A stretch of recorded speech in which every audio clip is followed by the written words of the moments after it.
Good morning, students. Today we are going to start our new chapter, chapter 3rd, Public, Private and Global Enterprise.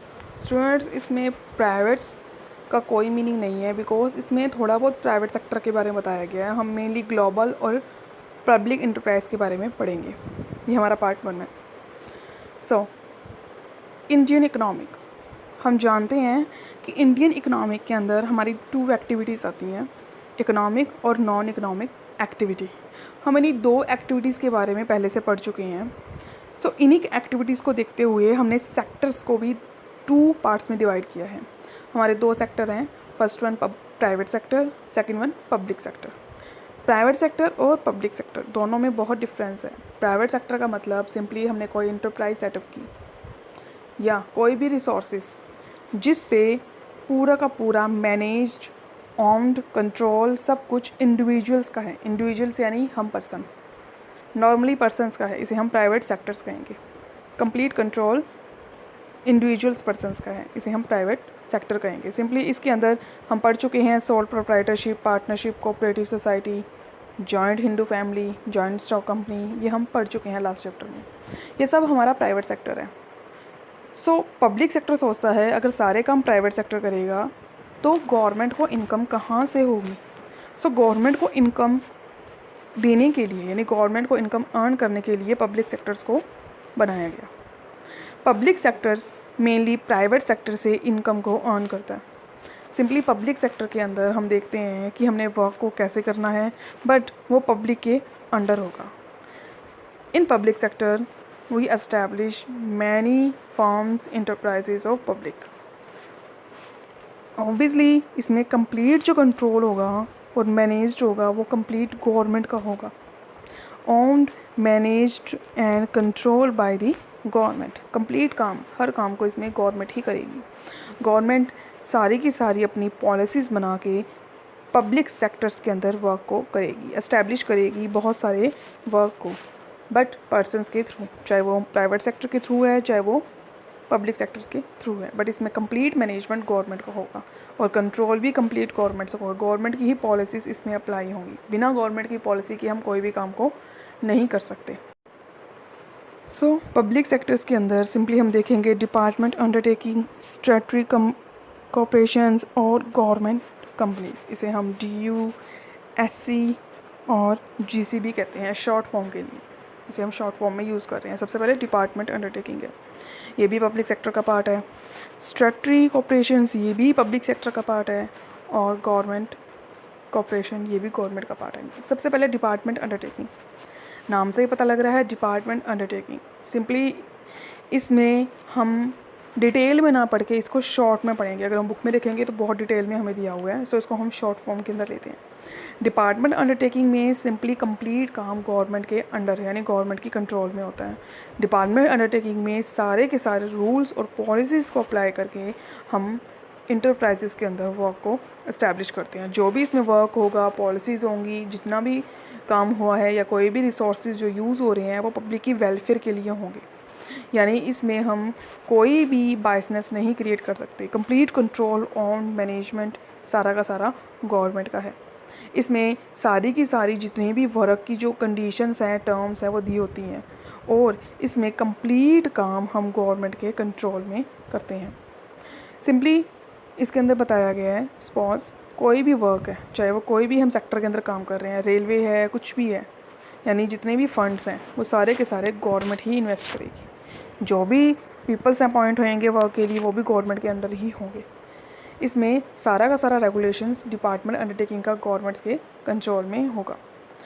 Simply first point है हमारा इसके अंदर oldest and most traditional, ये सबसे पुराना method है हमारा, establish as department of the minister. इसको मिनिस्टर ऑफ डिपार्टमेंट के अंदर एस्टैब्लिश किया गया है.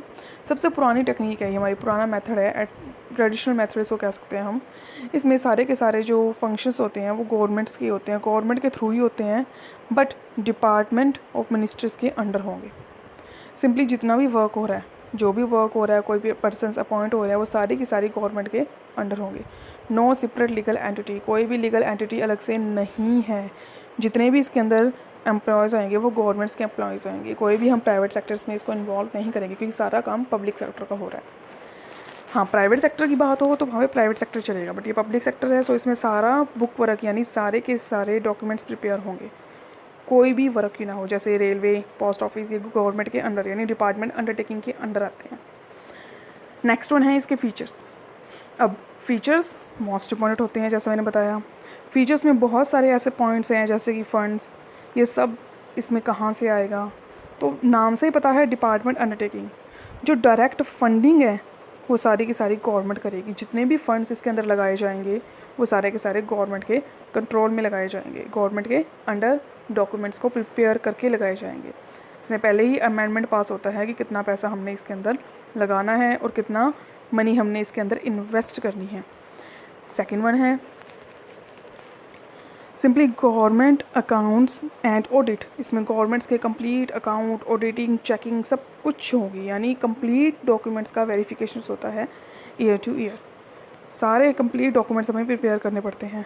सर्विस कंट्रोल, कंप्लीट सर्विस की कंडीशंस हमें दी होती हैं कि हम इसमें मेन जो वर्क कर रहे हैं वो सर्विस प्रोवाइड यानी लोगों की वेलफेयर के लिए कर रहे हैं क्योंकि डिपार्टमेंट अंडरटेकिंग है।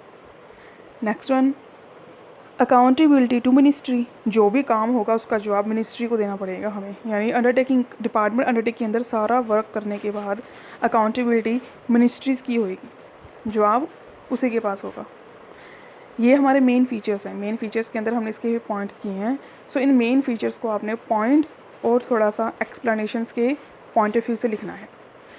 जैसे डायरेक्ट फंडिंग है, गवर्नमेंट अकाउंट है, ऑडिट है, सर्विस कंडीशंस है और अकाउंटेबिलिटी टू मिनिस्टर्स है। फीचर्स के बाद हमारी इसकी आती हैं मेरिट्स। मेरिट्स और फीचर्स में कुछ ज़्यादा फ़र्क नहीं है, बस थोड़ा बहुत फ़र्क है। मेरिट्स जैसा कि हम देखते ही हैं, मेरिट्स, फीचर्स और डीमेरिट्स ये इंपॉर्टेंस होते हैं। तो फर्स्ट मेरिट है इसकी कंट्रोल ऑफ पार्लियामेंट, पार्लियामेंट का कंट्रोल। अब पार्लियामेंट के बारे में आप जानते ही हो, इसमें हमारे 2 हाउस होते हैं, लोकसभा, राज्यसभा। इसमें सारी की सारी जो भी वर्क होता है, जो भी पॉलिसीज़ होती हैं वो इसी हाउस के अंडर बनाई जाती हैं। राज्यसभा और लोकसभा वो ही इस वर्क को यानी डिपार्टमेंट अंडरटेकिंग के वर्क को देखते हैं। जितने भी वर्क हो रहे हैं, जो भी रेगुलेशंस है, काम ढंग से हो रहा है या नहीं हो रहा है, सारी अमेंडमेंट, इम्प्लीमेंटेशंस, पॉलिसी यहीं से पास होकर जाती हैं।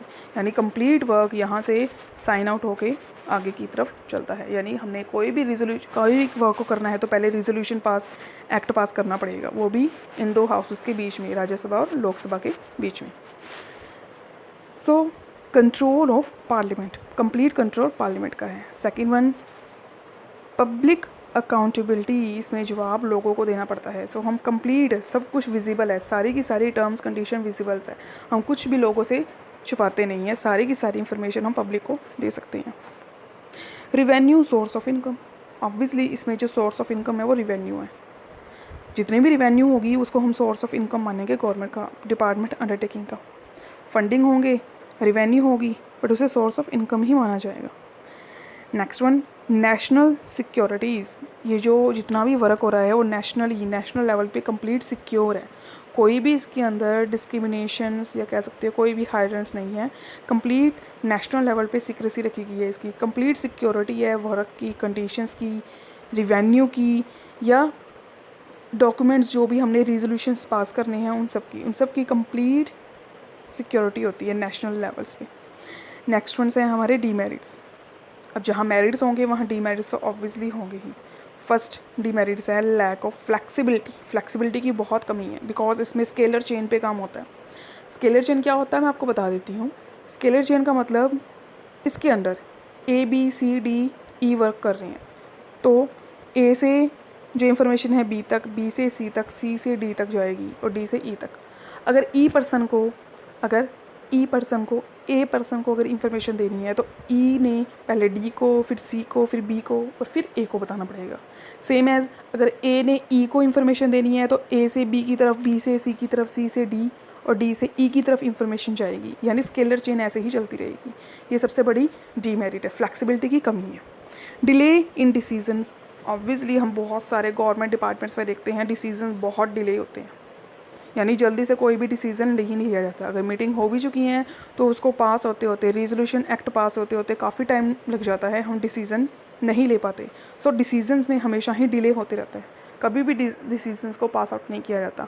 हम बहुत सारे गवर्नमेंट सेक्टर्स में देखते हैं वही सब कुछ चल रहा है, रेलवे में भी देख लें तो वही सब डिसीजंस है, पोस्ट ऑफिस के ही वही डिसीजन है, यानी कोई भी चेंजेस जल्दी से नहीं लाया जाता। डिले इन डिसीजंस डिले के बाद हमारा जो नेक्स्ट पॉइंट है वो है रेड टैपिज्म। रेड टैपिज्म होता क्या है? ये रेड टैपिज्म, कोई भी फाइल है, सिंपली सपोज करो अगर फाइल तैयार हुई है, उन फाइल को तैयार करके उसमें हम रेड टेप लगा के रख देते हैं। अगर कोई जो उस फाइल को तैयार करने वाला पर्सन है, अगर वो छुट्टी पे है, 1 वीक की छुट्टी पे है, 10 डेज़ की छुट्टी पे है, तो वो फाइल वैसे की वैसे रेड टेप के साथ बंद रहेगी, यानी डिसीजन डिले। इसे कहते हैं रेड टैपिज्म, यानी फाइल्स जल्दी से ओपन नहीं होती ड्यू टू इनकन्वीनियंस, यानी कन्वीनियंस की बहुत कमी है, यानी यहाँ पे लोग एकदम अवेयर नहीं है वर्किंग, क्योंकि गवर्नमेंट का वर्क है, जो डिले ऑब्वियसली होगा ही होगा। रेड टैपिज्म में सिंपली डिले वर्किंग के बाद हमारा जो नेक्स्ट पॉइंट आता है वो है पॉलिटिकल इंटरफेरेंस। बहुत ज़्यादा पॉलिटिकल इंटरफेरेंस होता है, क्योंकि ये गवर्नमेंट के अंदर वर्क कर रही हैं। सो जितने भी पॉलिटिकल पार्टीज़ हैं उनका इंटरफेयर रहेगा ही रहेगा। पॉलिटिकल पार्टी के इंटरफेयर के बिना कोई भी गवर्नमेंट का वर्क जल्दी से आगे नहीं होता। ये इसकी सबसे बड़ी डीमेरिट है। सो स्टूडेंट्स, ये डीमेरिट्स हैं। पॉलिटिकल इंटरफेरेंस में आप इसको एक्सप्लेन कर सकते हो जैसे आप करना चाहो। पॉलिटिकल इंटरफेरेंस में आप ये भी बता सकते हो कि बिना कंसल्टेशंस के, बिना एक्ट के हम कोई भी रेजोल्यूशन भी नहीं पास कर पाते। सो ये आपकी डीमेरिट्स हैं। आपको इनको कंप्लीट अपनी फेयर नोटबुक पे राइट करना है विद एक्सप्लेनेशंस। ये आज की हमारा वर्क है। So students, thank you.